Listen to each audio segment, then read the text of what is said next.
안녕하세요. 충남대학교 의과대학의 최지혜입니다. 저는 오늘 세포내 결핵균 제어에 효과적인 뉴툴린3 알파 및 P53 발현 조절 가능한 조성물 또는 그 방법에 대한 기술을 설명해 드리도록 하겠습니다. 먼저 결핵에 대한 간단한 설명을 드리고 그 다음 저희 기술을 소개해 드리도록 하겠습니다. 마이코박테리움 투버클로시스는 결핵을 일으키는 발병균으로서 18시간에서 24시간 정도의 느린 그로스 타임을 가지며 공기 중으로 전파한다고 알려져 있습니다. 결핵균이 세포에 감염되게 되면 파고즘 머추리에이션을 억제하고 파고즘 라이소즘 퓨전을 억제하는 등 숙주의 면역 반응을 회피하며 그래뉼로마 안에서 오랫동안 생존한다는 것을 특징으로 갖고 있습니다. WHO 보고에 따르면 전 세계 4분의 1이 결핵균에 감염되어 있고 2015년부터 2019년까지 누적된 결핵 발병률의 감소 추이는 9%에 이른다고 알려져 있습니다.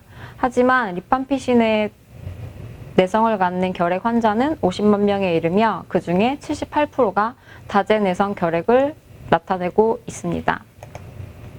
다음 지도는 다제내성 결핵의 발생 현황을 나타내는 지도인데 보시면 우리나라 역시 다제내성 결핵의 안전국은 아닌 것을 다시 한번 확인하실 수 있습니다.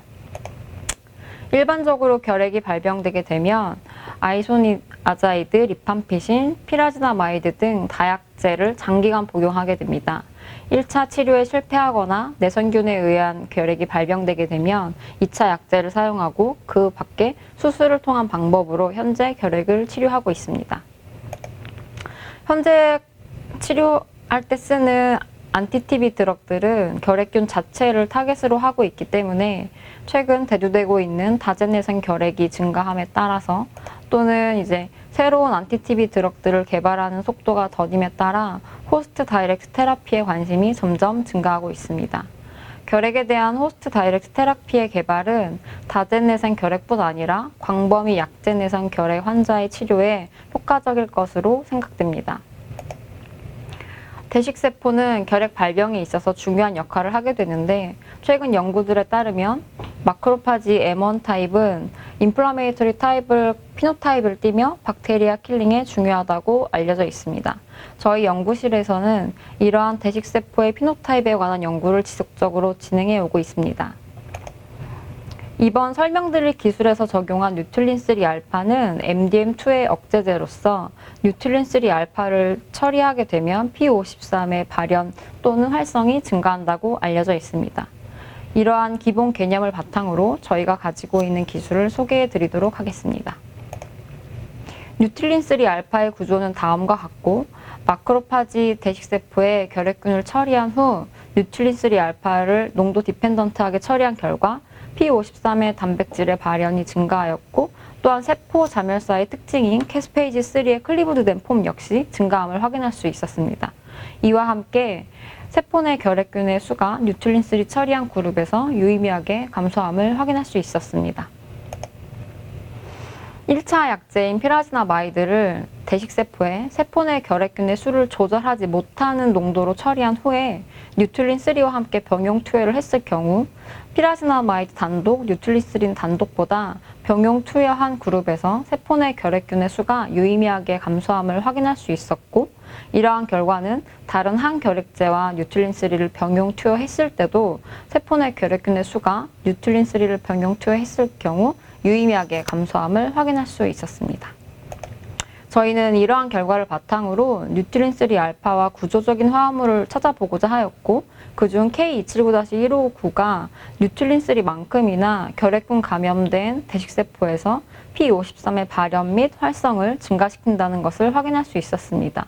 이와 함께 세포 내 결핵균의 수도 뉴툴린3만큼이나 유의미하게 감소함을 확인할 수 있었고 앞선 결과들을 뒷받침하기 위해서 마우스 마크로파지를 M1, M2 타입으로 분화시킨 후 결핵균에 의해 증가된 P53의 발현을 확인한 결과 M1 타입 마크로파지에서 P53 단백질이 더욱더 증가되어 있음을 확인할 수 있었습니다.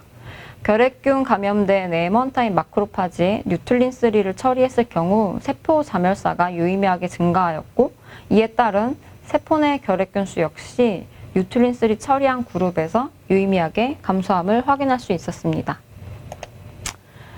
그렇다면 P53 단백질이 세포 내 결핵균의 수를 제어하는데 어떠한 역할을 하는지 알아보기 위해서 P53 결핍된 대식세포를 사용하여 결핵균을 감염시킨 후 세포 자멸사를 측정해 본 결과 P53이 결핍된 대식세포에서 세포 자멸사가 유의미하게 감소됨을 확인하였고, 이와 함께 세포 내 결핵균 수는 유의미하게 증가되어 있음을 확인할 수 있었습니다.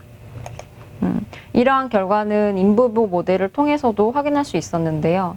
P53이 결핍된 마우스 렁 조직에서 세포 내 결핵균 수가 유의미하게 증가되어 있음을 확인하였고, 이러한 결핵균 수는 뉴트린3 처리에 의하여 유의미하게 감소함을 확인할 수 있었습니다.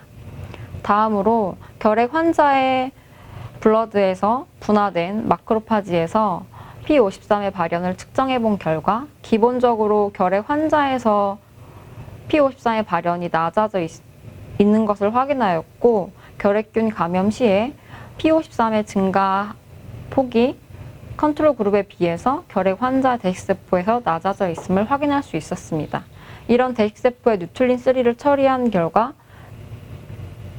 결핵 환자의 대식세포에서도 뉴트린3 처리에 의하여 대조군에 비해 세포 내 결핵균 수가 유의미하게 감소되어 있음을 확인할 수 있었습니다. 이러한 결과들을 바탕으로 그 결핵 환자의 대식세포에서 기본적으로 낮아져 있는 P53의 발현을 뉴트린3 또는 그와 유사한 화합물을 통해 세포 내 P53 발현을 조절하게 되면 세포 내 세포 자멸사를 통해 세포 내 결핵균 수를 제어할 수 있을 것으로 생각되며, 기존 쓰고 있는 항결핵제와 뉴트린3 또는 그와 유사한 화합물을 병용 투여했을 경우에는 기존 문제되고 있는 다제내성 결핵의 치료에 조금 유의미한 성과를 가지고 올 것으로 생각됩니다. 저희가 갖고 있는 기술의 장점은 다제내생 결핵을 치료할 수 있는 새로운 기술적 대안으로서 세포 내에 잠복하는 결핵균의 증식 제어 및 사멸 효과를 통해 다제내성 결핵을 치료할 수 있고, 뉴트린3 혹은 그와 유사한 조성물을 통해서 P53 단백질 발현 조절에 의해 항생제 내성균의 획득 유무와 관계없이 기존 결핵 치료제와 병용 투여 시 세포 내 결핵균의 생존율을 감소시킬 수 있다는 장점을 가지고 있습니다. 시장 동향을 살펴보시면 결핵은 국내에서만 매년 3만 5천 명의 신규 환자가 발생하고 있고, 결핵으로 인한 사망자도 연간 2,300명에 이릅니다. 다제내성 및 광범위 약제내성 결핵에 문제가 생기면서 새로운 치료제 개발의 필요성이 점점 높아지고 있는 실정입니다.